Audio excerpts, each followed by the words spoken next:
Hello everyone, good morning and जय Hind. Friends, स्वागत है आप सभी का एक बार फिर से मेरे YouTube channel the world affair GS में। फ्रेंड्स, सबसे पहले आप सभी को नूतन वर्ष की ढेर सारी शुभकामनाएं। तो 1 जनवरी 2024 की डेली करंट अफेयर्स के इंपॉर्टेंट प्रश्नों के साथ शुरू करते हैं आज का वीडियो।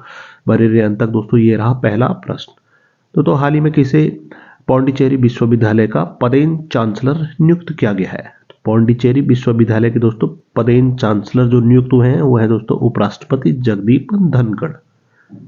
ध्यान दें, पौंडीचेरी विश्वविद्यालय के पदेन चांसलर जो नियुक्त हुए हैं वो है दोस्तों उपराष्ट्रपति जगदीप धनखड़। दोस्तों यह नियुक्ति पौंडीचेरी विश्वविद्यालय अधिनियम 1985 के कानून 1 में संशोधन के परिणाम स्वरूप हुई है। दोस्तों यह नियुक्ति 5 दिसंबर 2023 से प्रभावी होगी। प्रश्न नंबर 2। दोस्तों हाल ही में प्रधानमंत्री नरेंद्र मोदी कहां 14 फरवरी 2024 को BAPS हिंदू मंदिर का उद्घाटन करेंगे?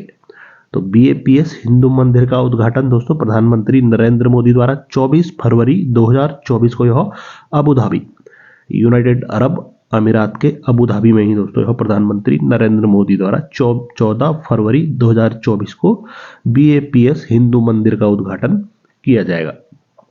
BAPS क्या है? तो दोस्तों यह है बोचासनवासी अक्षर पुरुषोत्तम स्वामीनारायण संस्थान। दोस्तों अभी रिसेंटली मंदिर समिति की ओर से दोस्तों प्रधानमंत्री नरेंद्र मोदी को दोस्तों मंदिर के उद्घाटन समारोह के लिए 14 फरवरी 2024 को दोस्तों अबू धाबी में आमंत्रित किया गया है। रिसेंटली दोस्तों भारत से बाहर दूसरे सबसे बड़े हिंदू मंदिर का उद्घाटन कहां पर किया गया? तो ध्यान रहे अमेरिका के न्यू जर्सी में।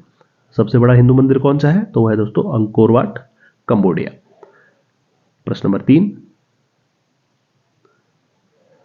तो हाल ही में किस देश ने मैंगजियांग नामक अत्याधुनिक महासागर ड्रिलिंग जहाज का अनावरण किया है? तो वह कौन सा देश है जिनके द्वारा दोस्तों रिसेंटली मैंगजियांग नामक अत्याधुनिक महासागर ड्रिलिंग जहाज का अनावरण किया गया? तो वह है दोस्तों चीन देश।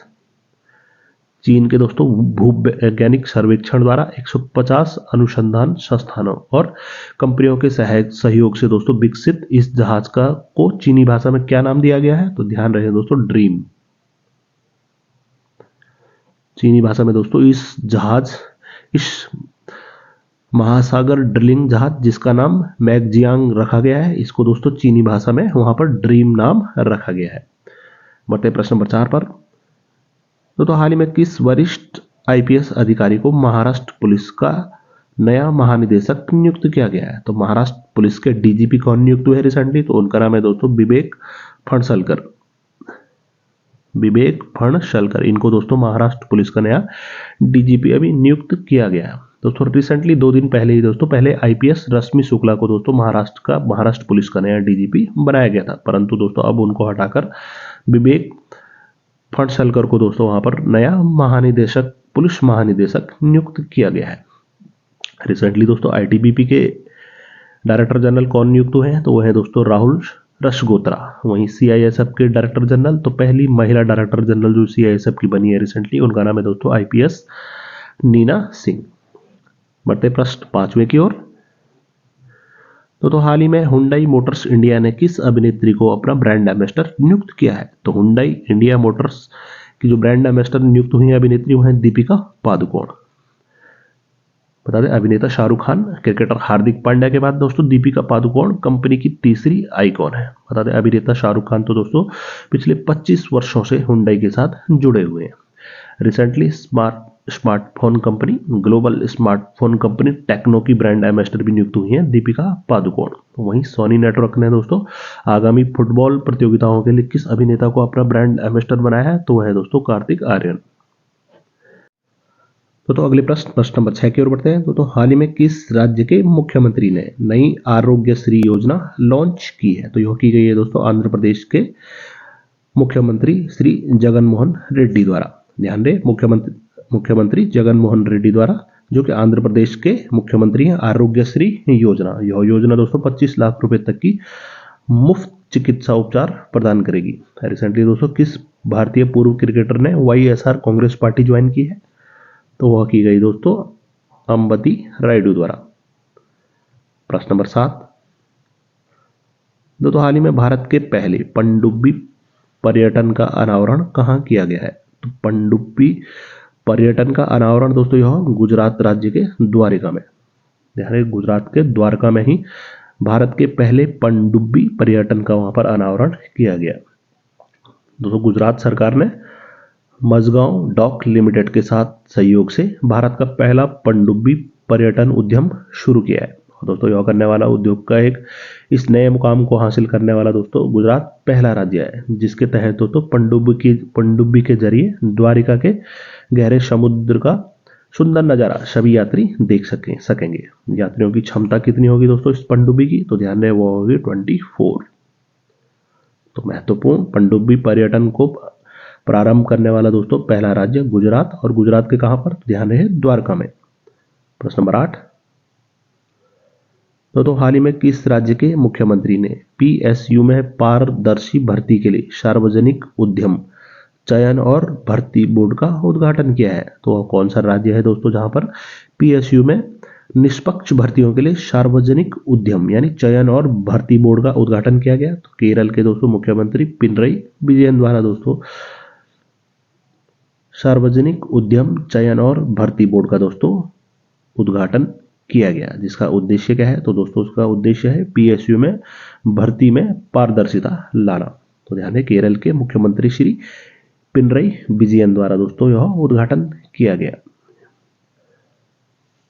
केरल के राज्यपाल कौन है दोस्तों? तो उनका नाम है मोहम्मद आरिफ खान। बढ़ते हैं प्रश्न 9 की ओर।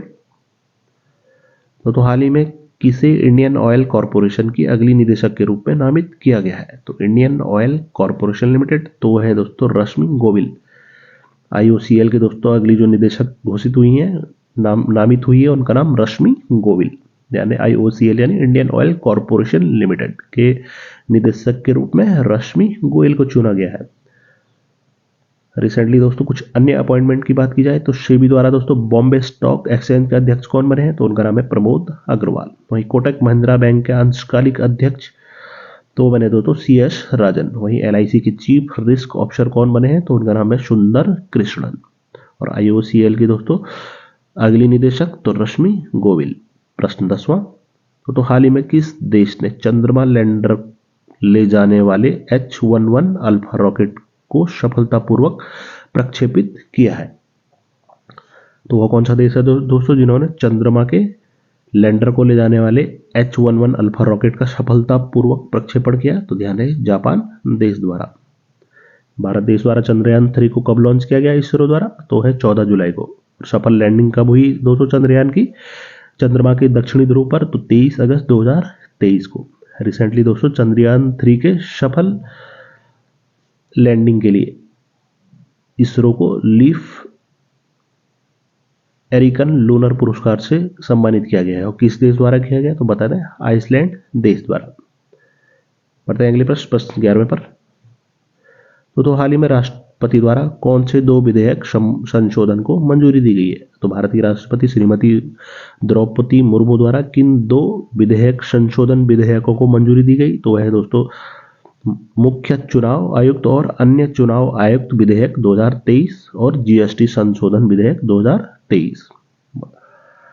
बता दें दोस्तों लोकसभा और राज्यसभा से पारित होने के बाद मुख्य चुनाव और अन्य चुनाव आयुक्तों की नियुक्ति की बिल को दोस्तों राष्ट्रपति द्वारा दोस्तों अभी हाल ही में मंजूरी दी गई है, जिसमें दोस्तों इलेक्शन कमीशन और चीफ इलेक्शन कमिश्नर की जो नियुक्ति की प्रक्रिया है उसको लेकर दोस्तों कमेटी बनाने का उसमें प्रावधान है। वहीं दूसरा संशोधन दोस्तों जीएसटी संशोधन विधेयक 2023 को भी राष्ट्रपति द्वारा अभी हाल ही में मंजूरी दी गई।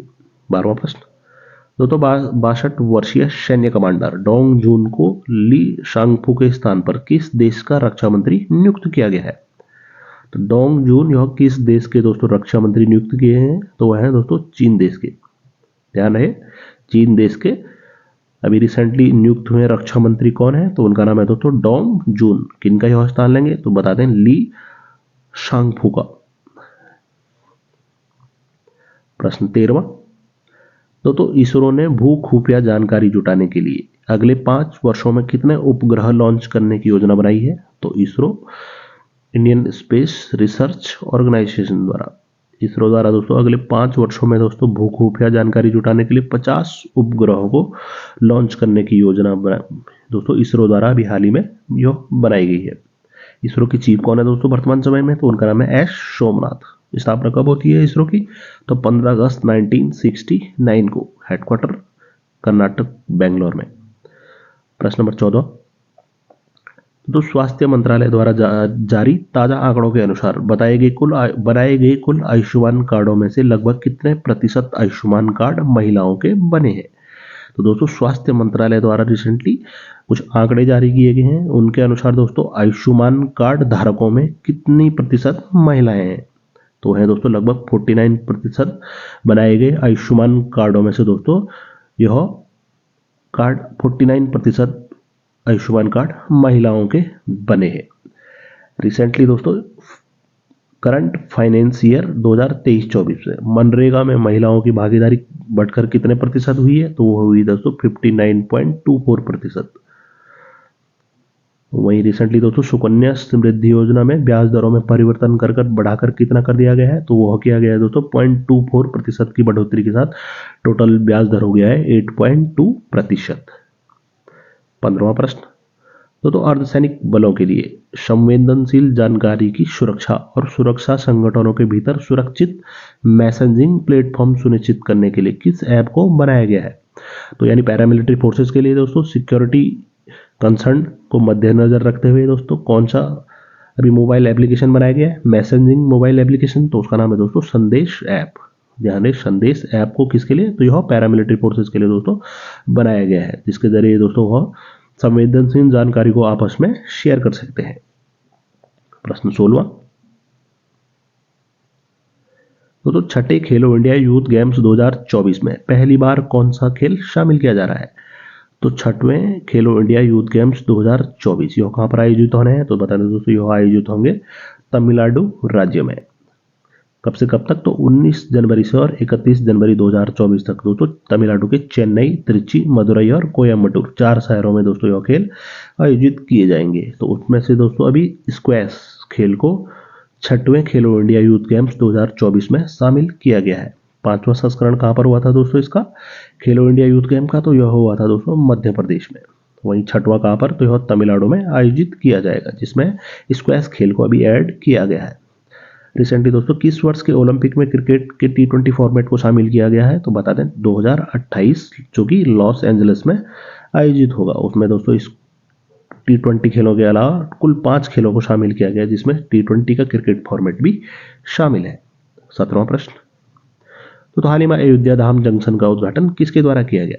तो अयोध्या धाम जंक्शन, जो कि अयोध्या के रेलवे स्टेशन का नया नाम है, इसका जो उद्घाटन किया गया दोस्तों भारत के प्रधानमंत्री नरेंद्र मोदी द्वारा रिसेंटली। अयोध्या रेलवे स्टेशन का नया नाम क्या रखा गया है? तो अयोध्या धाम। वहीं अयोध्या एयरपोर्ट का नाम, जिसका नाम पहले मर्यादा पुरुषोत्तम अंतर्राष्ट्रीय हवाई अड्डा था, तो उसका नाम बदलकर दोस्तों अभी कर दिया गया है महर्षि वाल्मीकि इंटरनेशनल एयरपोर्ट। अयोध्या से ही दोस्तों पहली अमृत भारत ट्रेन, जो कि पुश पुल तकनीक से बनी है, यह कहां से कहां तक चलाई गई? ध्यान है अयोध्या से और दरभंगा बिहार तक। प्रश्न 18वां, WPSI की रिपोर्ट के मुताबिक भारत में साल 2023 में कुल कितने बाघ मारे गए? तो WPSI यानी wild life protection security of India, तो WPSI की हालिया रिपोर्ट के अनुसार वर्ष 2023 में कुल कितनी बाघों की मौत हुई दोस्तों भारत में? तो वो हुई 204। काफी इंपॉर्टेंट दोस्तों यह आंकड़े 204। इसमें सबसे ज्यादा बाघ दोस्तों महाराष्ट्र में मारे गए। बता दें दोस्तों WPSI की रिपोर्ट के अनुसार 2023 में 204 बाघों की मौत हुई, जिसमें सर्वाधिक मौतें दोस्तों महाराष्ट्र में दर्ज की गई। कितनी?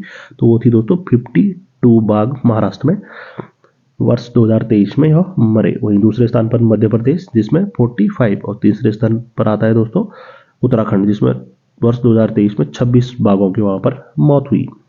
अगर बात की जाए दोस्तों टाइगर सेंसस 2023 की, तो सर्वाधिक बाघ किस राज्य में है? तो वह है दोस्तों मध्य प्रदेश, जिसमें 785। दूसरे स्थान पर कर्नाटक 563 बाघों के साथ, और तीसरे स्थान पर उत्तराखंड दोस्तों 560 बाघों के साथ तीसरे स्थान पर है। प्रश्न 19वां, दोस्तों वन नेशन वन पास यानी वन नेशन वन पास प्रणाली को स्थापित करने के उद्देश्य से किसने पूरे भारत में national transit pass system NTPS launch किया है? तो यह किया गया है दोस्तों केंद्रीय पर्यावरण, वन और जलवायु परिवर्तन मंत्री श्री भूपेंद्र यादव द्वारा। ध्यान रहे, वन नेशन वन पास प्रणाली को स्थापित करने के लिए कौन सी? तो नेशनल ट्रांजिट पास सिस्टम को लॉन्च किया गया है श्री भूपेंद्र यादव द्वारा, जो कि दोस्तों केंद्रीय पर्यावरण, वन और जलवायु परिवर्तन यह मंत्री हैं। प्रश्न 20 और आज का अंतिम प्रश्न दोस्तों, भारत ने किस देश से खरीदे गए क्रूड ऑयल के लिए पहली बार रुपए में भुगतान किया है? बहुत ही महत्वपूर्ण। तो भारत ने दोस्तों किस देश से खरीदे गए कच्चे तेल यानी क्रूड ऑयल के लिए पहली बार भारतीय करेंसी यानी रुपयों में भुगतान किया है? तो है दोस्तों UAE। बता दें, भारत ने वैश्विक स्तर पर स्थानीय मुद्रा यानी इंडियन करेंसी को बढ़ावा देने के लिए दोस्तों भारत की ओर से यह एक ऐतिहासिक कदम है, जिसमें भारत ने दोस्तों UAE को रुपयों में वहां पर भुगतान किया है। तो दोस्तों 1 जनवरी 2024 की करंट अफेयर्स के होते हैं इंपॉर्टेंट प्रश्न। तो पिछले वीडियो से आपके लिए जो पूछा गया प्रश्न था वो था दोस्तों, लाल सागर को सुनिश्चित करने के लिए किस देश ने बहुराष्ट्रीय नौसेना अभ्यास ऑपरेशन प्रॉस्पेरिटी गार्जियन शुरू किया है? तो उसका जो राइट आंसर था दोस्तों वो था अमेरिका। तो आपके लिए दोस्तों पिछले वीडियो से यह रहा प्रश्न। तो आपको बताना है, हाल ही में न्यायमूर्ति अरुण भंसाली किस हाई कोर्ट के मुख्य न्यायाधीश बने हैं? तो आपके सामने जो ऑप्शन है दोस्तों, मुंबई, इलाहाबाद, गुवाहाटी या कर्नाटक राज्य। तो इस प्रश्न का उत्तर आप कमेंट सेक्शन में जरूर लिखकर बताएं। दोस्तों इस वीडियो की PDF आप मेरे Telegram channel current affair by word affair GS से भी डाउनलोड कर सकते हैं। एक बार फिर से दोस्तों आप सभी को नव वर्ष की ढेर सारी शुभकामनाएं। उम्मीद करते हैं दोस्तों जिस लक्ष्य को पाने के लिए आप दिन रात मेहनत कर रहे हैं वो आपको जरूर मिले। बहुत जल्दी मिलते हैं अगले वीडियो के साथ। तब तक के लिए बाय बाय, टेक केयर, जय हिंद।